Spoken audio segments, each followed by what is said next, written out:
کہاں ہیں وہ آنٹیاں لال لال اور سرخ سرخ لہرانے والے؟ کہاں پہ ہیں وہ NGOs؟ یہ بچی کی جان نہیں تھی؟ یہ بچی، اس کے اندر دھڑکتا ہوا دل نہیں تھا؟ اس کے لیے آواز کون اٹھائے گا؟ اس کے لیے کوئی آواز نہیں اٹھائے گا. اس کے لیے آواز اٹھائے گا تو مولوی بیچارہ اٹھائے گا. وہ لبرل مافیا، وہ موبتی مافیا، وہ آنٹیاں جو ہر وقت عورتوں کے حقوق کے نعرے بلند کرتی ہیں، اور بلند کرنے چاہیے. جو حق ہے اس کو بلند کرنا چاہیے. لیکن آج ایک بات میں آپ سے پوچھنا چاہتا ہوں، اگر خدا نہ خواستہ الزامی جواب نہیں دے رہا، صرف بات کو سمجھانے کے لیے کہہ رہا ہوں، اگر خدا نہ خواستہ یہ جو سانحہ ہوا، ایک نوجوان اپنی کلاس فیلو کو ایک برائی اور برے تعلق کے نتیجے میں پریگننسی کو ضائع کروانے کے لیے کلینک پہ گیا، بچی کو انستھیزیا زیادہ دے دیا گیا، بچی کی جان چلی گئی، نواب ٹاؤن ہسپتال کے باہر پھینک کے فرار ہو گیا. اگر خدا نہ خواستہ اس عمل کے اندر ملزم کے چہرے پہ داڑھی ہوتی، اگر اس عمل کے اندر کوئی مسجد کا مولوی یا مدرسے کا طالب علم ملوث ہوتا، اب تک 4-5 دنوں میں ہر میڈیا ٹاک شو کے اوپر اس ایشو کو، اس ایجنڈے کو اٹھایا جاتا، اور کیا کیا باتیں کی جاتی آپ تصور اور آپ کے سوچ اور وہم و گمان میں بھی نہیں ہے. لیکن چونکہ نوجوان لبرل مافیات ہی کا ایجنٹ ہے، اور بچی بیچاری جو جان سے چلی گئی، اس بچی کی جان کی کوئی ویلیو نہیں. ٹھیک ہے، اس بچی نے برائی کا ارتکاب کیا، اور اللہ تعالیٰ ایسی موت سے بچائے، اس برائی کے نتیجے کو ضائع کروانے کے لیے گئی، اور اسی عالم میں اللہ کی بارگاہ میں پیش ہوگی. اللہ تعالیٰ ہماری بہنوں بیٹیوں کی عزتوں کی حفاظت فرمائے اور ایسی موت سے محفوظ فرمائے. لیکن کیا یہ ایک جان نہیں ہے؟ یہ تو 2 جانیں تھیں. کیا اس جان کے جانے کے اوپر میڈیا پہ ٹاک شوز نہیں تھے ہونے چاہیے؟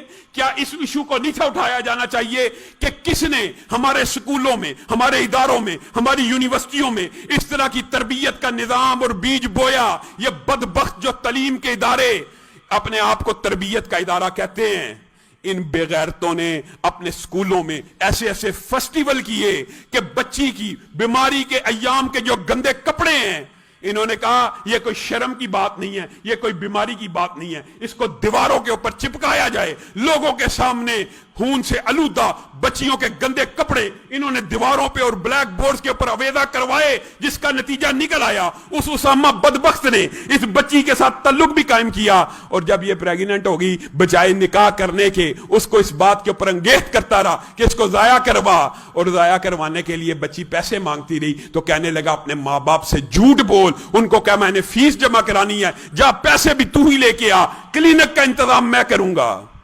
بتائیے یہ تربیت کس نے کی ہے معاشرے میں؟ کہاں ہیں وہ آنٹیاں لال لال اور سرخ سرخ لہرانے والے؟ کہاں پہ ہیں وہ NGOs؟ یہ بچی کی جان نہیں تھی؟ یہ بچی، اس کے اندر دھڑکتا ہوا دل نہیں تھا؟ اس کے لیے آواز کون اٹھائے گا؟ اس کے لیے کوئی آواز نہیں اٹھائے گا. اس کے لیے آواز اٹھائے گا تو مولوی بیچارہ اٹھائے گا، دین کا طالب علم اٹھائے گا، کیونکہ ہمارا یہ نظریہ اور عقیدہ ہے. یہ بد عمل اگر کوئی مدرسے کا مولوی بھی کرے اس کو بھی مینار پاکستان پہ ٹانگا جائے، اور اگر لبرل اور سیکولر مافیا کے ایجنٹ کریں تو ان کو بھی ٹانگ دیا جائے. یہ آنٹیاں کہیں گی نہیں کیپٹل پنشمنٹ نہیں ہونی چاہیے. بتائیے اس بندے کا جرم کتنا بڑا ہے، اس بندے کا ظلم کتنا بڑا ہے، لیکن یہ اٹھایا نہیں جائے گا. اور میرے بھائیو، اللہ کی قسم غور و فکر کی بات ہے، یہ بات آپ کے سامنے رکھتا ہوں، ہمیشہ اپنا رونا روتا ہوں. واٹس ایپ نہیں ہے، فیس بک نہیں ہے، کس نے بنانا ہے؟ آپ اور میں.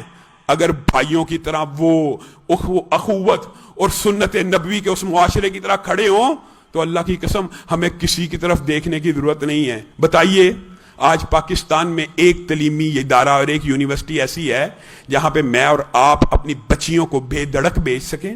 یہ کو ایجوکیشن کا سسٹم، یہ گندا نظام، آج اس نظام کے نتیجے ظاہر ہونا شروع ہو گئے ہیں. ابھی بھی عقل کے اوپر پردہ ہے. بے پردہ نظر آئیں کل جو چند بیبیاں، اکبر غیرت قومی سے زمین میں گڑ گیا. کہنے لگا آپ کا پردہ وہ کیا ہوا؟ کہنے لگی کہ عقل پر مردوں کی پڑ گیا. یہ مردوں کی عقل پہ پردہ پڑا ہوا ہے. آپ اپنی بچیوں کو کو ایجوکیشن میں پڑھاتے ہیں، پھر ان کے نتائج ظاہر ہوں گے. کیوں نہیں ہم ایک ایسی یونیورسٹی بنا سکتے کہ جہاں پہ ہماری بچیوں کی عزتیں محفوظ ہوں؟ بنا سکتے ہیں، اللہ کی قسم۔ اگر میری قوم کے یہ نوجوان اور میرے ساتھی بزرگ ہمارا ساتھ دیں، ہر کام ہو سکتا ہے۔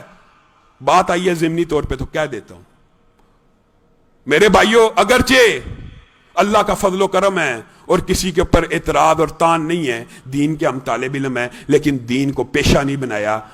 اگرچہ دین کسی کے اوپر اعتراض نہیں ہے کہ کوئی بندہ امامت، خطابت، دین کا طالب علم، عالم ہو، وہ اپنی کمائی ظاہر ہے اسی فیلڈ میں رہ کے کرے گا، لیکن اللہ کا شکر ہے کاروباری گھرانے سے تعلق ہے، دین کی خدمت کے لیے کبھی ایک ٹکا نہیں لیا اور دین کے اوپر لگایا ہے۔ لیکن ان سب باتوں کے باوجود ایک اکیلا آدمی ہر کام نہیں کر سکتا، اس کے لیے آپ کے ساتھ کی ضرورت ہے۔ آپ جیسے لوگ اگر ملیں تو میں آپ یہاں پہ قسم کھانی تو نہیں چاہیے، لیکن آپ کو یقین دلاتے ہوئے کہتا ہوں اللہ کے فضل و کرم سے وہ دن دور نہیں ہے۔ اگر آپ جیسے لوگ ہمارا ساتھ دیں، ایسی یونیورسٹیاں بھی بن جائیں گی جہاں پہ ہماری بچیاں ہزاروں کی تعداد میں باپردوں کے تربیت کے انداز میں تعلیم حاصل کر سکتی ہے، کوئی مشکل نہیں ہے۔ لیکن آپ کی سٹرگل، جستجو، محنت اور جذبے کی اور ساتھ قدم کے ساتھ قدم ملانے کی ضرورت ہے۔